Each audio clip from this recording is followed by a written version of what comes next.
अस्सलामुअलैकुम दोस्तों, ये है हमारी प्यारी धरती। ये वही जगह है जिसने हमें हर चीज दी, खाना, पानी, हवा। लेकिन क्या हम इसे वो प्यार और देखभाल दे रहे हैं जिसकी इसे जरूरत है? दोस्तों, पिछले कुछ दशकों में हमने महसूस किया है कि धरती बदल रही है। मौसम बदला बदला सा लगता है, कभी जरूरत से ज्यादा गर्मी। और ये सब क्यों हो रहा है? तो चलिए यही सब आज हम जानने की कोशिश करते हैं। तो दोस्तों, ये सब हो रहा है जलवायु परिवर्तन यानी क्लाइमेट चेंज की वजह से। लेकिन ये क्यों हो रहा है और इसका असर कितना बड़ा हो सकता है, आइए हम समझते हैं।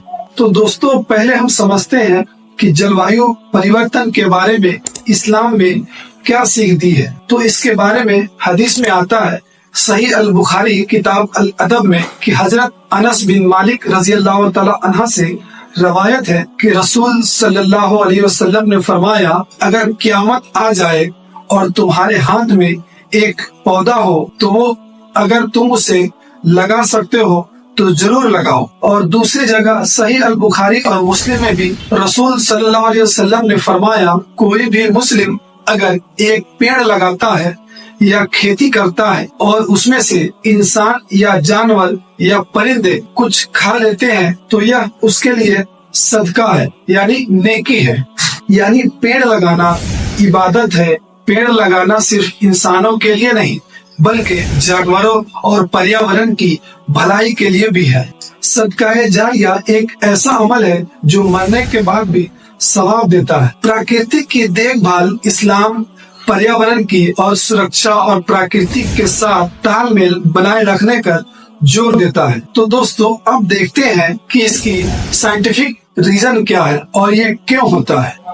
सबसे पहले हम जानते हैं ग्लोबल वार्मिंग की शुरुआत कैसी हुई और जलवायु परिवर्तन और ग्लोबल वार्मिंग का मतलब क्या होता है। तो इसका सीधी सी वजह यह है कि इसकी वजह से धरती पर एक पतली परत होती है जिसे हम वातावरण या एटमॉस्फेयर कहते हैं।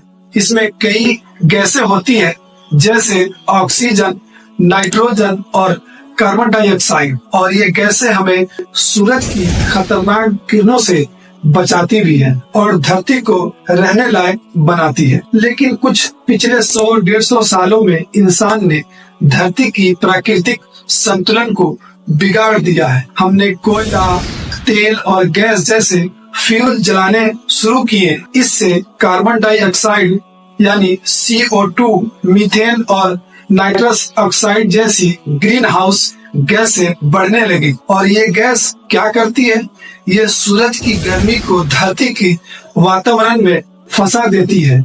इसका असर ये होता है कि धरती का तापमान धीरे धीरे बढ़ने लगता है। इसे ही हम ग्लोबल वार्मिंग कहते हैं। दोस्तों, अब अगर सोचिए कि धरती गर्म होती जाएगी तो क्या होगा। ग्लेशियर पिघल रहे हैं।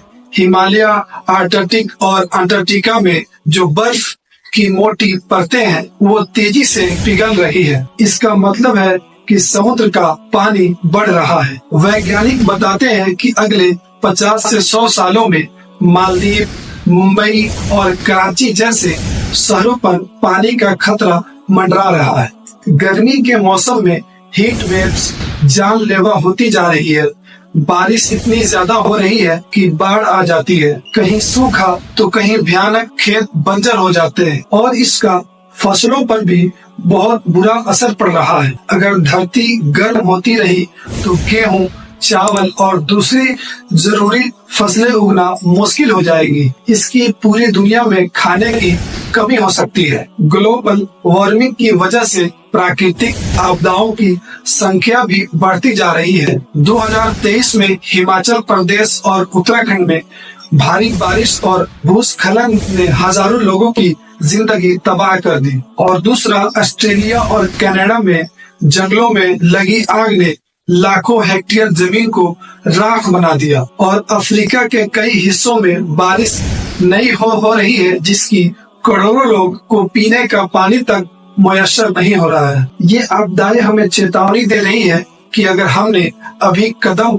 नहीं उठाए तो आने वाला वक्त और भी मुश्किल हो सकता है। प्राकृतिक में हर चीज जुड़ी हुई होती है। अगर एक चीज बिगड़ती है तो दूसरी चीज पर भी इसका असर देखने को मिलता है। बर्फ पिघलने से ध्रुवी भालू यानी पोलर बियर्स का घर भी खत्म हो रहा है। समुद्र का पानी गर्म होने की वजह से मछलियां भी मर रही हैं। जंगलों की कटाई से जानवरों की कई प्रजातियां खत्म हो रही है और ये सब इस बात की याद दिलाती है कि इंसान सिर्फ धरती पर रहने वाला एक हिस्सा है, पूरी धरती का मालिक नहीं। लेकिन दोस्तों, क्या इसे रोका जा सकता है? तो दोस्तों हाँ, अगर हम विज्ञान और अपनी कोशिश का सही इस्तेमाल करें तो इसे रोका जा सकता है। अब सवाल है कि इसे कैसे रोका जाए। पहला, स्वच्छ ऊर्जा का इस्तेमाल करें। सोलर एनर्जी और हवाई ऊर्जा का इस्तेमाल करें और जल ऊर्जा की जैसे विकल्प अपनाएं। ज्यादा से ज्यादा इलेक्ट्रिक गाड़ियां इस्तेमाल करें। पेड़ लगाएं।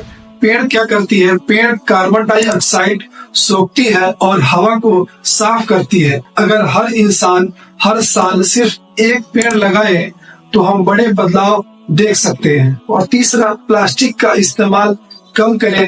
प्लास्टिक मिट्टी और पानी दोनों को खराब कर देती है। ऐसी बहुत सारी छोटी छोटी चीजें हैं जिस पे हमें गौर करने की जरूरत है, जैसे अपनी ऊर्जा बचाए।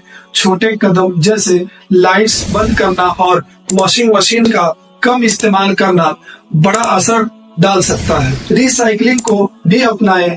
पुरानी चीजों को दोबारा इस्तेमाल करने से कचरा कम होगा। दोस्तों, जलवायु परिवर्तन हमारे समय की सबसे बड़ी चुनौतियों में से एक है, लेकिन इंसान ने पहले भी बड़ी चुनौतियों का सामना किया है। ये हमारी धरती है और इसे बचाना हमारी जिम्मेदारी है। तो आइए मिलकर हम काम करें ताकि हमारी आने वाली पीढ़ियां भी एक सुरक्षित, सुंदर और खुशहाल धरती देख सके। क्योंकि दोस्तों, ये धरती सिर्फ हमारी नहीं, उनके लिए भी है। तो दोस्तों, ये रही कुछ जानकारियाँ जो आपको मैंने बताई। तो आपको ये जानकारी कैसी लगी हमें कमेंट बॉक्स में अपनी राय जरूर बताएं। फिर मिलते हैं एक ऐसे ही नॉलेजेबल वीडियो के साथ। तब तक के लिए दीजिए इजाजत। अल्लाह हाफ़िज़।